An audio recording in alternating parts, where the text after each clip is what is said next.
Welcome into Morning Drive as we take a look back at Brooke Henderson's back-to-back wins at the Lotte Championship in 2018 and 2019.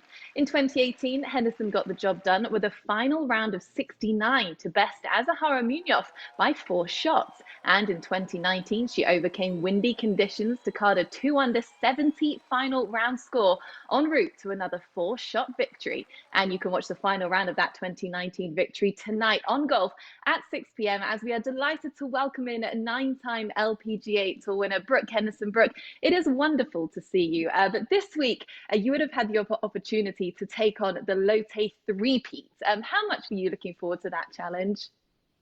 Yeah, back in 2017, I had a chance to three-peat in Portland.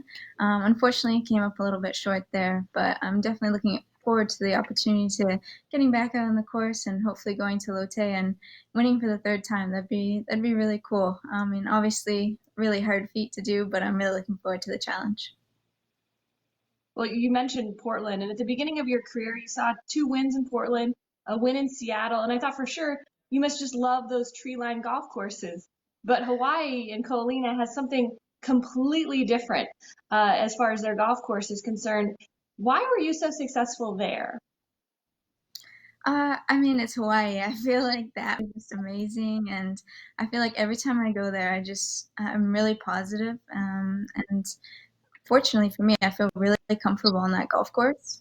And even though the conditions are sometimes really crazy, super windy, I feel like I've been able to battle those. And Britt and my dad and my sister, we've been able to do a great job of overcoming all the obstacles, and we just feel really great on that golf course. Well, you mentioned it, how windy the golf course can get. When you were battling down the stretch in that final round, did the windy conditions make the mindset of staying in the present easier, or was it just more challenging in general trying to overcome the wind? Yeah, I feel like when it's that windy, you really focus on just one shot at a time, which I feel like when you're in the moment, you're coming down the stretch, that's really key to do. Just stay in the present and work on each shot deliberately and, come up with a good plan and try to execute. So I feel like, having my sister there with me, we were just able to talk through all the options and make the best choice possible. And then, hopefully I was able to hit the shot. And, fortunately, the last 2 years there in Hawaii, it worked out really well for me. Brooke, as a result of your 2 terrific wins last year on the LPGA season, you became the all-time winningest Canadian golfer, male or female. It's a superb record to hold, but just describe the significance of that achievement to you. Yeah, to get that 8th win in Hawaii last year was it was an amazing feeling, to join Mike Weir, George Knudson, Sandra Post, who are all legendary players here in Canada and around the world. To join them at 8 was a huge feat for me. I was really happy about that, and I just wanted my 9th win to come as quickly as possible to get over those nerves and to break through that record. And so just a few months later at Meyer, in June, I was able to get that 9th win, and it was just really exciting, and I'm just really grateful that I can be a part of history. A wonderful moment, and I know you've made Canada incredibly proud, but let's kind of fast forward to June, because right now that's where the LPGA full season is planning on getting play underway once again. Now, the second start back right now is the KPMG Women's PGA Championship, the first major of the year now. How do you plan to kind of find your form and get that momentum going into one of the biggest events where you've had success back in 2016?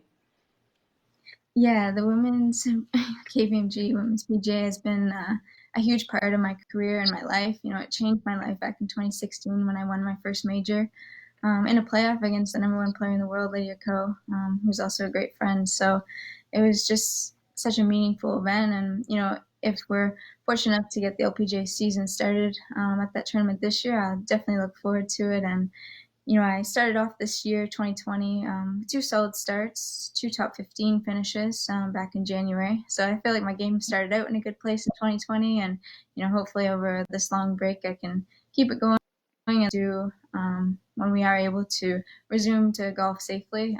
Hopefully I can continue on with a strong season. How has this time away from the game had an effect on you, whether it's mentally as you prepare to get back out there? Yeah, I think like everybody, health and safety is the priority, and staying home, staying isolated, and just really grateful for all the healthcare professionals and essential service workers that are doing an amazing job and keeping us all safe and doing the best that they can. So just really grateful for them, and hopefully when everything gets back to a new normal, where I can get to playing golf and I can get back to living my dream out on the LPGA Tour. Yeah, we're all looking forward to that new normal, Brooke, and we can't wait to see you back in action. So thank you so much for joining us, and carry on staying safe, and we'll catch up with you soon. So thank you. And don't forget, guys, at home, you can catch that final round of Brooke's 2019 victory at the Lotte Championship at 6 p.m. Eastern tonight on Golf. Take care, and we'll see you soon.